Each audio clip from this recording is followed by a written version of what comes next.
Here we are with Kara today, and apparently Kara has been raving to the staff about her journey with us, and one of them thought we should get her to come in and talk about how it has gone. So why don't we just spend a minute with you telling me how you were before I knew you and before you knew me. I was pretty bad, and I think even my girlfriends, when I first started coming to you, like, we couldn't have dinner together without talking about the change they were seeing.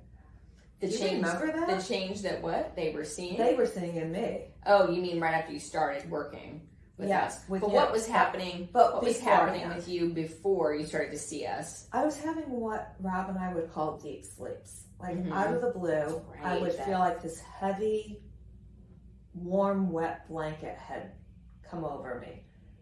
We'd be going out to dinner for our anniversary, and I'd be like, Rob, you have to get me home. He's like, you can make it through dinner. I'm like, no, I'd be asleep before we were home. It was like narcolepsy almost. It was very much, from what I understand of narcolepsy, wow. Yes.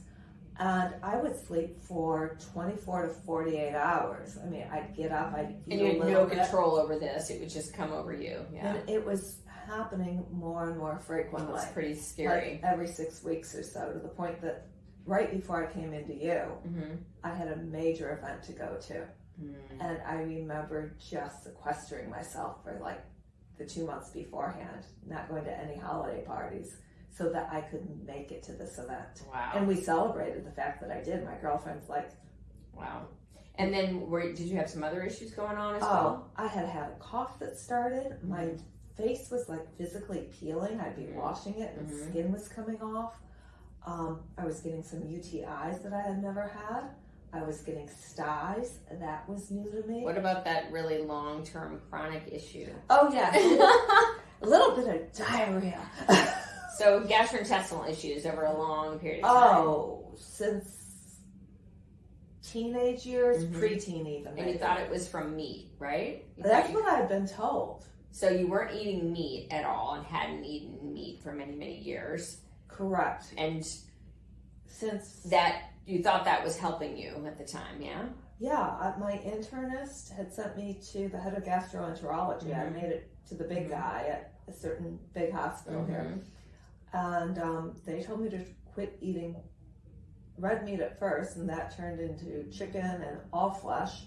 And I did improve for a while, to the point that if I had bone marrow in marinara stock, or my mom tried to sneak in bouillon into our broth into rice, my body seemed to know it. So you were clearly having a reaction to meat, but then when we started working together, we really changed what your experience had been quite dramatically over some time. I cried. Do you eat meat now? I do. And do you eat other things that you used to eat? Several things I no longer eat. And some things you do eat. Yes, absolutely. So your diet kind of did a 180 flip-flop. Easily 180. And how is your gastrointestinal system now? Much significantly better. And like night and day better. Night and day better. So like that issue is not an issue anymore. No, it's not. It's off the radar. And how long have we been working together? A couple of years now? We started end of December 2018. And you diagnosed me and did my blood work end of January 25th of 2019. Okay, so it's what?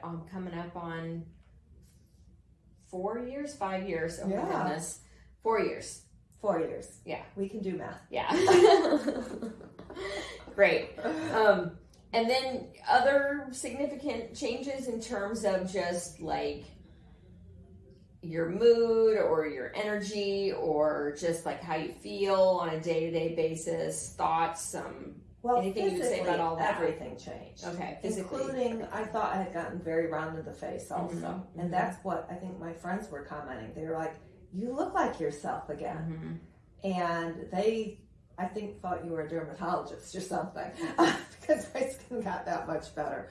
But in terms of my mood, I thought I had gotten stuck in menopause, like the raging, irritable, quick to trigger. And I'm like, that's not who I typically am. Rob might beg to differ, but usually that's not who I am. And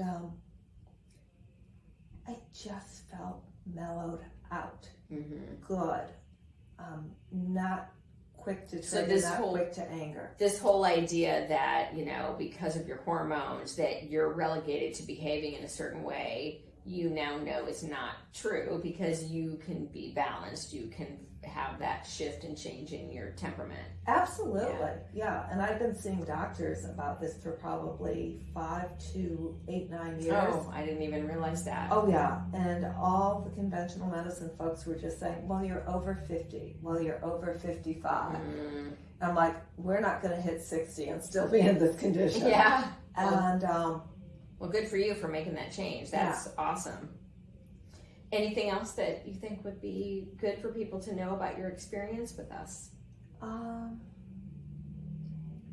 Just that I really wish we had tried, or I had tried, and come to see you sooner, much sooner. Great. So, and my conventional medicine doctors, who I see on occasion, are actually very supportive. That's great. And they're recognizing and seeing the change. That's a really good point. There's not nearly the resistance that there used to be, or the comments about the lack of research, because there's tons and tons of research on nearly every natural therapeutic that we're suggesting people use. So my internist has been extremely supportive. I love it. So, well, thank you so much for coming in and sharing with everybody. We just want to get the word out about, if you're willing to make changes and you're willing to look at some habits that maybe you are absolutely certain are things that you should be doing, like if you're open, that your whole life can change. And in some people, that's absolutely what's needed.